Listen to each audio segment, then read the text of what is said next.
Ya, saya dapat satu anugerah dari Kerajaan Singapura, National Heritage Board. Mereka beri saya Intangible Heritage Cultural Award. Ya, itu satu anugerah kerana saya menjalankan dan kembangkan seni budayawan tentang peranakan culture. Tahun-tahun bila? Saya mulai giat dalam seni culture ini dari tahun 1984. Saya ambil watak jadi seorang bapa peranakan, ya, bapa. Tahun 85 secara kebetulan saya dapat mengambil watak seorang nenek atau orang tua. Saya jadi pelakon, mengambil bahagian watak orang perempuan tua. Dan itu pun secara kebetulan sebab mereka tidak dapat satu-satu orang lain yang sesuai untuk watak itu. Tetapi saya hanya volunteer untuk ambil watak itu dengan harapan mereka akan dapat wanita asli. Ya, tapi sampai sekarang mereka belum bertemu lagi, ya. Jadi terpaksalah saya lakon seperti watak ibu-ibu. Dari dulu kala tahun 20-an sampai tahun 50-an, kaum wanita tidak diizinkan mengambil bahagian di atas pentas sebab mereka kira cara waktu zaman dulu tidak sesuai untuk wanita terlibat dalam drama atau pentas, kurang sopan. Jadi selalunya kaum laki-laki mengambil bahagian watak wanita atau perempuan tua. So selama tahun 20-an sampai 50-an, semua watak perempuan dibuat oleh kaum lelaki. Akhir tahun 50-an, wanita dah diizinkan mengambil bahagian seperti biasa di atas pentas. Tetapi di Singapura, mereka jalankan drama sepanjang lebih dari berapa tahun lah. Sampai akhirnya tahun 58 itu yang penghabisan, tak ada wayang peranakan lagi. Terus tak ada satu panggung wayang Babanonya. Sampai tahun 84, Kerajaan Singapura mengadakan pertama kali pentas wayang peranakan Babanonya, dan waktu 84 wanita diizinkan mengambil bahagian di atas pentas.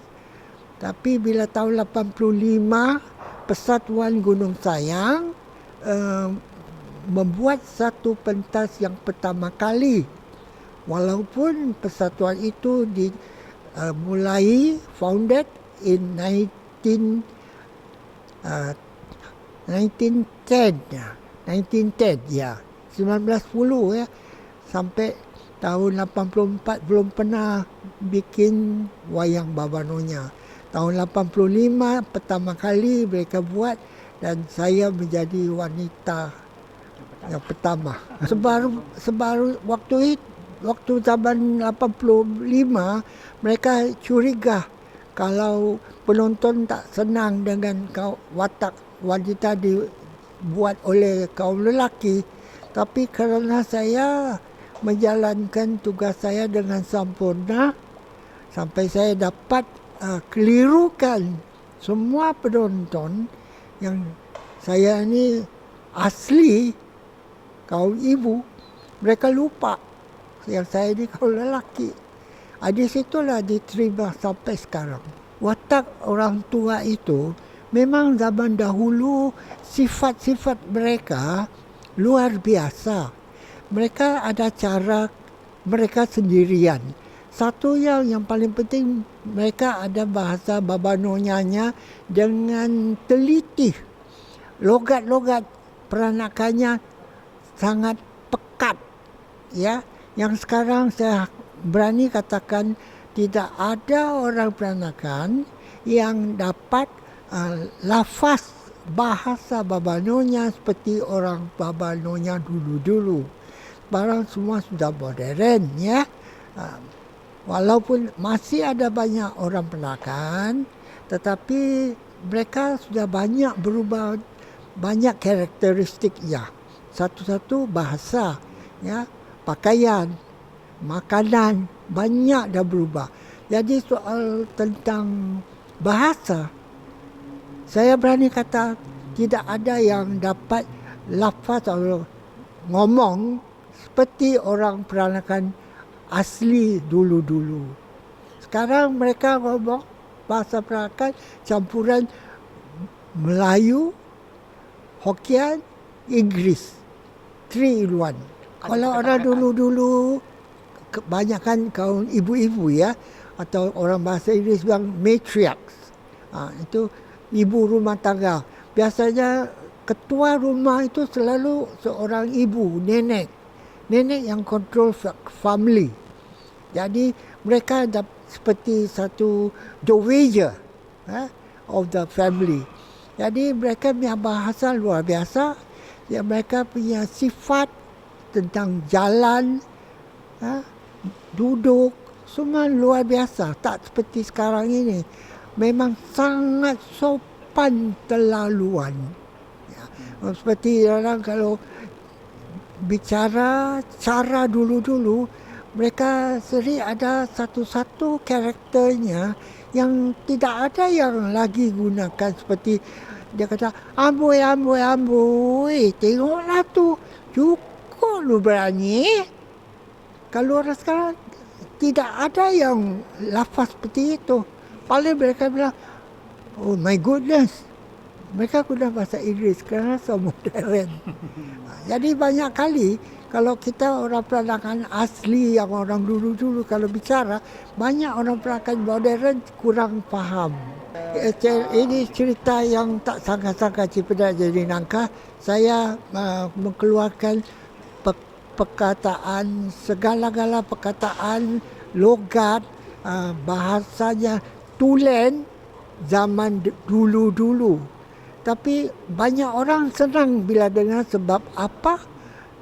Saat ini, tahun sekarang ini, masa ini, zaman ini, era sekarang, present era, tidak dapat kedengaran bahasa seperti itu. Jadi kalau sesiapa datang menonton cerita yang tak sangka-sangka Cipedak Jadi Nangka, semua akan terhibur dengan bahasa yang mereka tidak dapat dengar lagi. Ya. Jadi dengan beli satu tiket, istimewanya luar biasa. Jangan bilang lagu-lagunya, ya, segalanya lah. Tidak menyesal lah kita duduk 2 jam di kerusi nonton wayang Baba Nyonya. Anak-anak yang lain, yang pelakon lain, semua asli anak Melaka.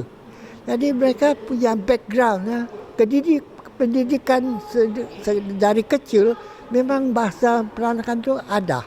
Tetapi mereka tidak menggunakan seperti orang dulu-dulu. Jadi walaupun mereka orang modern, mereka dapat dididik dengan spontan. Ya, mereka sekarang mulai bicara seperti orang dulu-dulu. Memang kalau budaya Baba Nyonya sangat istimewa, tapi kerana sekarang punya zaman tidak dapat ikut sehabis-habisnya.